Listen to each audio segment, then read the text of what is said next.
During colonialism, people left Britain in their thousands to go out and conquer, to find a new life, to make a new home.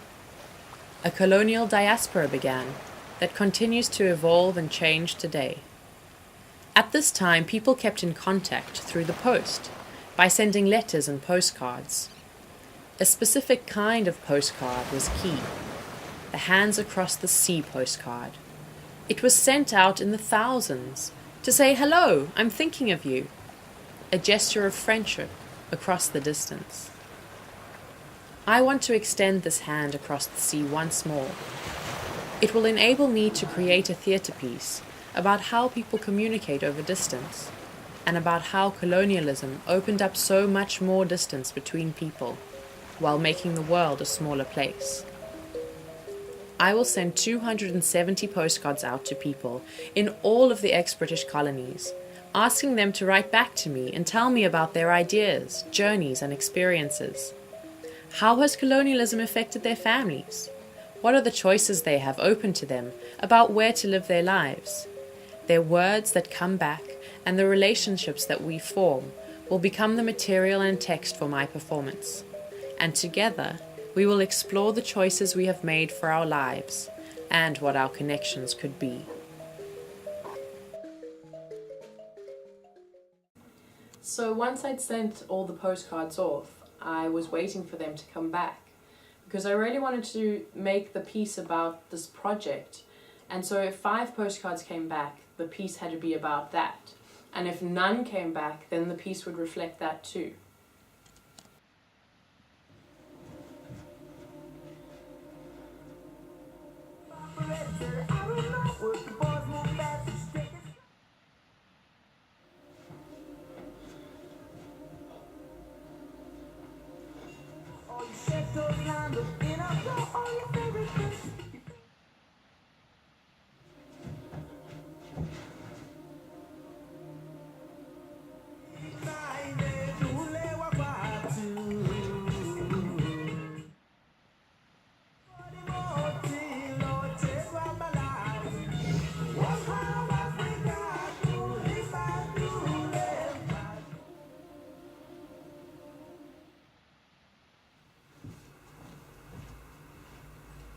So I thought, there'll be waves, there'll be a writing desk, there'll be movement and a beautiful soundtrack.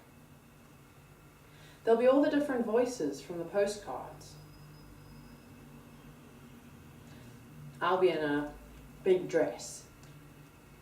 There'll be blue light, there'll be episodes that blend into one another. There'll be me and no one else. There'll be the sea. There'll be boats.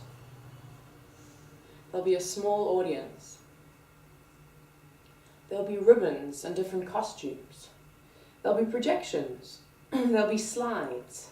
There'll be some funny bits. There'll be raw energy.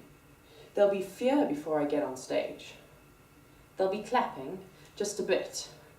There'll be an atmosphere of leaving. There'll be a hole when it's gone.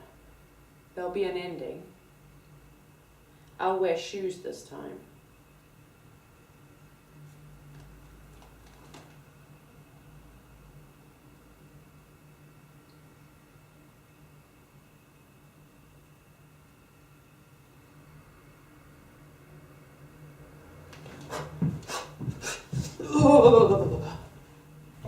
So what started happening is some postcards got returned without having been delivered to the addresses that I sent them to.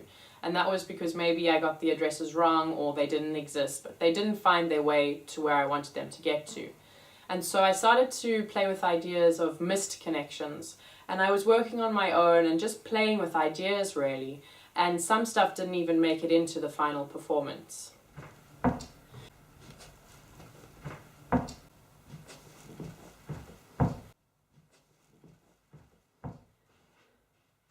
In the sorting office of London, W2, they see 200 of the same postcards arrive, all going to different places.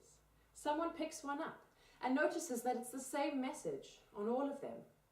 They're divided into piles, and sent on their different journeys, Caribbean islands, Africa, Canada, New Zealand. They're packed into bags and loaded onto planes. And they arrive in post depots all over the world, where once again they're sorted into piles, put into boxes, until 5 find their way into one man's post bag. They're all going to the same street, Victoria Street. Does he stop to read them? Or does he just do his job?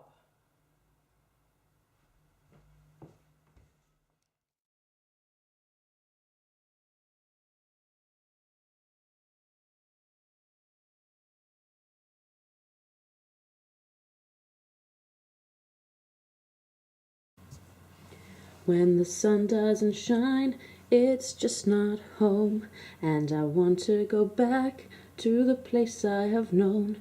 There is so much to see, but I still feel alone in this cold grey place that I've made my own. And did that interaction, how did it feel? Cool. I also worked with priests.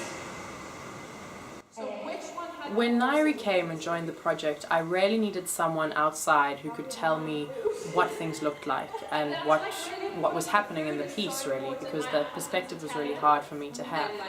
And when she arrived, she really did manage to see what I was wanting to do before I could even acknowledge it. So she found the lightness, she found the humor in the piece, and really pushed and challenged me to go, I think, in the direction that she knew I wanted to go. Is seemingly not a piece of text, but this is a piece of text, and we realise that at the end.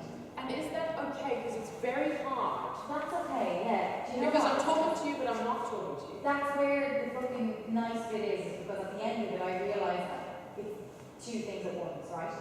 So I think that there can be nothing happening. I think what really mattered about the relationship with Nairu is that I really grew to trust her and her opinions.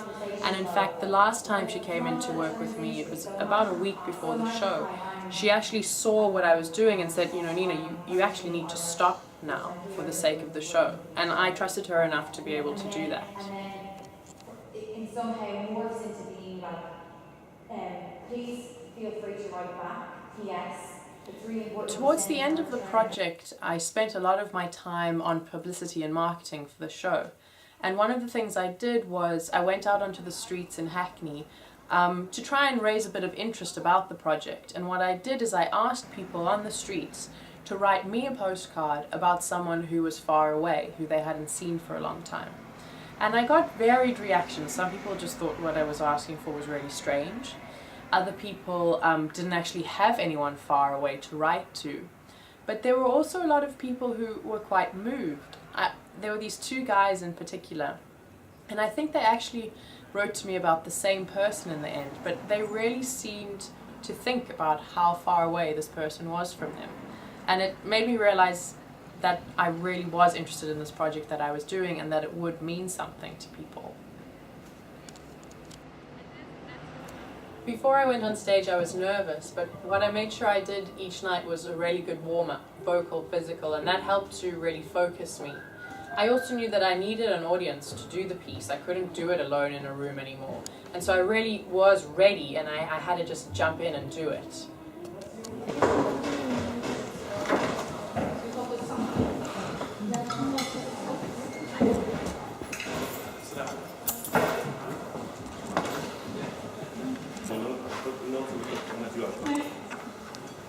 Everyone comfortable? Cell phones are quiet, please, just for half an hour. Okay, ready? Ready?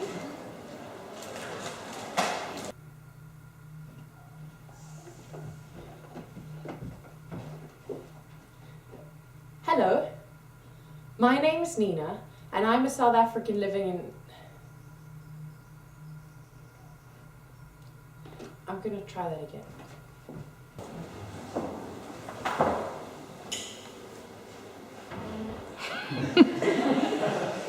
Hello, my name's Nina, and I'm a South African living in London. I'm making a performance about how people communicate over distance. And about how colonialism opened up so much more distance between people while making the world a smaller place.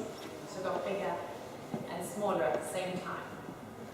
How does distance affect you and your family? What are your ideas and experiences of colonialism? How does it affect your choices today? I'm writing to ask you to send me a postcard about this. Your ideas will be incorporated into my performance, which I will acknowledge and I'll keep you informed about. Please write back and let's see what our connection can be. From Nina.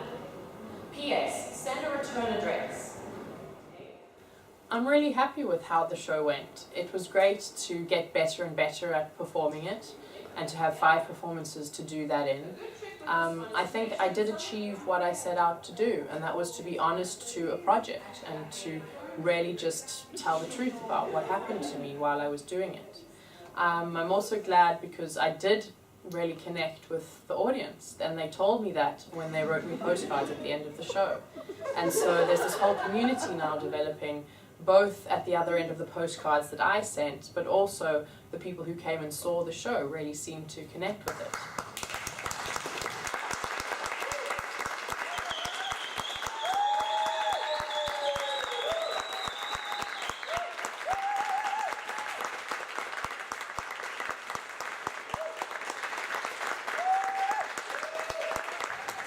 I'm looking for new ways of continuing this process, whether that's showing the piece in other venues to other audiences, or actually making the piece longer and extending it.